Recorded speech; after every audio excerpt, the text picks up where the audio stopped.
नमस्कार दोस्तों, आज का हमारा टॉपिक रहेगा प्रस्तर युग आदिम मानव प्रागैतिहासिक काल। प्रागैतिहासिक काल में हमें कोई भी लिखित सामग्री उपलब्ध नहीं होती है, तो इस काल की जानकारी हमें कैसे प्राप्त होती है, प्रश्न ये उठता है। तो पुरातात्विक स्रोतों से हमें इस काल की जानकारी प्राप्त होती है। मनुष्य के विकास के आधार पर मानव सभ्यता को दो भागों में बांटा गया है। पहला है पाषाण युग, जिसमें पत्थरों का यूज़ किया जाता था हथियार के रूप में, और दूसरा है धातु युग, इसमें हमें कोई भी मेटल्स धातु का प्रयोग करते थे। तो इतिहासकार ने इस सभ्यता को यानी प्रागैतिहासिक के उद्भव और विकास को प्रतिनूतन काल में हुआ है। मतलब इतिहासकारों का यह अनुमान है कि जो ये सभ्यता है, इसका विकास जो है प्रतिनूतन पैलिस्टोसिन ये इंग्लिश नाम भी याद रखना चाहिए, पैलिस्टोसिन काल में हुआ है। तो इस काल को हम 3 भागों में बांटेंगे। तो पहला भाग है पूरा पाषाण काल, दूसरा है मध्य पाषाण काल और तीसरा है नवपाषाण काल। तो प्रस्तर युग तीन भाग हैं। पूरा पाषाण काल, पैलियोलिथिक एज, मध्य पाषाण काल, मेसोलिथिक एज। प्रस्तर युग का तीसरा भाग है नवपाषाण काल, नियोलिथिक एज। तो पूरा पाषाण काल के अंतर्गत हम आकृटक एवं खाद्य संग्राहक के कार्य करते थे मानव। मध्य पाषाण काल में आकृटक और पशुपालक दोनों करते थे, और नवपाषाण काल के अंतर्गत खाद्य उत्पादक करने लगे। पूरा पाषाण युग, तो पूरा पाषाण युग के भी 3 उपभाग हैं। पहला है निम्न पूरा पाषाण काल।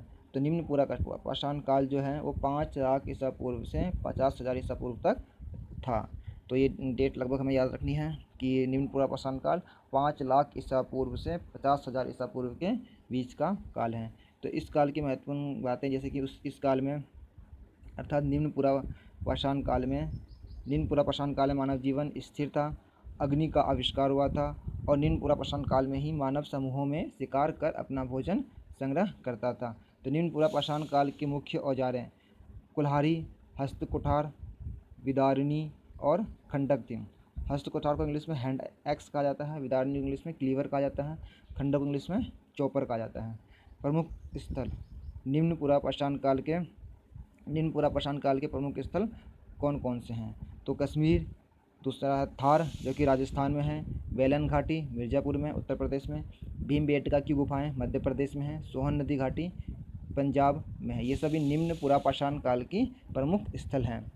दूसरा पूरा पाषाण काल का दूसरा पार्ट है मध्य पूरा पाषाण काल। मध्य पूरा पाषाण काल का जो समय है वो 50,000 ईसा पूर्व से 40,000 ईसा पूर्व के बीच में था।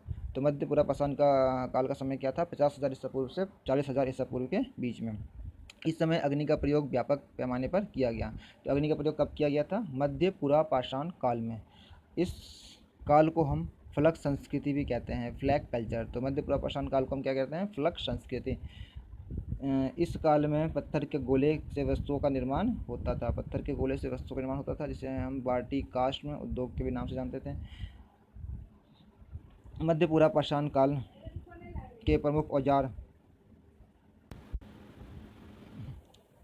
फलक, वेदनी, छेदनी और खुरचनी थे। तो मध्य पूरा पाषाण के औजार जो हैं फलक, वेदनी, छेदनी और खुरचनी हैं।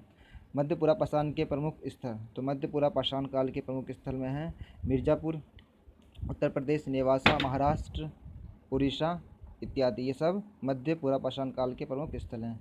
नेक्स्ट तीसरा पॉइंट आता है पूरा पाषाण काल में उच्च पूरा पाषाण काल।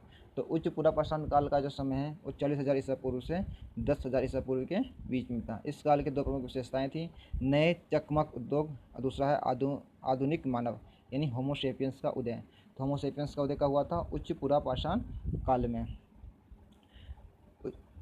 उच्च पूरा पाषाण काल के सबसे महत्वपूर्ण बात है यहाँ पुरानी चित्रकला। सबसे पुरानी चित्रकला जो है उच्च पूरा पाषाण काल में पाई गई है। कहाँ पे? भीमबेटका में इसका प्रमाण है। भीमबेटका जो है मध्य प्रदेश एमपी में है। उच्च पूरा पाषाण काल के प्रमुख औजार, उच्च पूरा पाषाण काल के प्रमुख औजार जो हैं वो फलक, तक्षणी, ब्लेड्स एंड ब्रिंश और सल्क थे। उच्च पूरा पाषाण काल के प्रमुख स्थल में बीजापुर, इनामगांव जो कि महाराष्ट्र में है, बेलन घाटी जो कि उत्तर प्रदेश में है, आते हैं। अब दूसरा पॉइंट है मध्य पाषाण काल। मध्य पाषाण काल का समय 9,000 ईसा पूर्व से 4,000 ईसा पूर्व के बीच में आता है। तो आदमगढ़ मध्य प्रदेश, बागोर राजस्थान में पशुपालन के प्राचीनतम साक्ष्य प्राप्त हुए हैं। मध्य पाषाण काल के प्राचीनतम साक्ष्य प्राप्त हुए हैं यहाँ पे पशुपालन के। मध्यपाषाण काल में सूक्ष्म पाषाण माइक्रोलिथ्स फलक का उद्योग था। तो माइक्रोलिथ्स फलक का उद्योग जो था वो मध्यपाषाण काल में ही था। तो मध्यपाषाण काल के प्रमुख औजार कौन कौन से थे? पत्थर के बहुत छोटे औजार थे। पत्थर के बहुत छोटे औजार थे मध्यपाषाण काल में। मध्यपाषाण काल के प्रमुख स्थल, मध्यपाषाण काल के प्रमुख स्थल में आता है मध्य प्रदेश आदमगढ़, होशंगाबाद, भीमबेटका, भोपाल, बौद्धौर सिद्धि के पास राजस्थान, बागौर गुजरात, लंगनाज उत्तर प्रदेश, महागढ़ मेजा सरायनहागढ़ प्रतापगढ़ बिहार में पायसरा और मुंगेर। तो जो प्रमुख स्थलों में मध्य प्रदेश में कौन कौन से हैं? आदमगढ़ और होशंगाबाद, भीमबेटका, बौद्धौर। तो ये जो चारों हैं वो मध्य प्रदेश में ही हैं। राजस्थान में बागौर, गुजरात में लंगनाज, उत्तर प्रदेश में महागढ़ और मेजा है। सराय नाहरगढ़ है जो कि प्रतापगढ़ में है। बिहार में पायसरा जो कि मुंगेर जिला में है। नेक्स्ट तीसरा पॉइंट है नवपाषाण काल। तो नवपाषाण काल का समय है 9000 ईसा पूर्व से, जो कि विश्व का है, और भारत का 7000 ईसा पूर्व है से 2500 ईसा पूर्व तक। तो नवपाषाण काल का समय 9000 ईसा पूर्व से 2500 ईसा पूर्व के बीच का है। अगर भारत में देखा जाए तो 7000 ईसा पूर्व से शुरू हुआ है।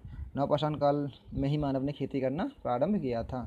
नवपाषाण काल के मुख्य औजार हैं पालिशदार पत्थर के औजार, मुख्यतः पत्थर की कुल्हाड़ियाँ, हड्डियों के औजार, ये सब नवपाषाण काल के औजार है। नवपाषाण काल के प्रमुख स्थलों में आता है मेहरगढ़ जो कि पाकिस्तान में है, बुर्ज होम गुफराल कश्मीर में है, कोल्डिवा महागढ़ उत्तर प्रदेश में है, चिरांद सेनवार बिहार में है, सरू तरु मारकडोला असम में है, ब्रह्मगिरी कोडेकार हल्लूर मस्की पिकलीहर संगेनकल्लू कर्नाटक में है, पायमपाली तमिलनाडु में है। तो ब्रह्मगिरी कोडेकाल हल्लूर मस्की पिकलीहर संगेनकल्लू कर्नाटक में है, पायमपल्ली तमिलनाडु में है। ये सब हमारे नवपाषाण काल के प्रमुख स्थल हो गए। कुछ विशिष्ट तथ्य हैं जैसे कि मेहरगढ़। तो मेहरगढ़ में पाकिस्तान का बलूचिस्तान क्षेत्र है। मेहरगढ़ से हमें गेहूँ और जौ की खेती का प्रमाण मिला है। भेड़ एवं बकरी पालन भी इसके भी साक्ष्य मिले हैं।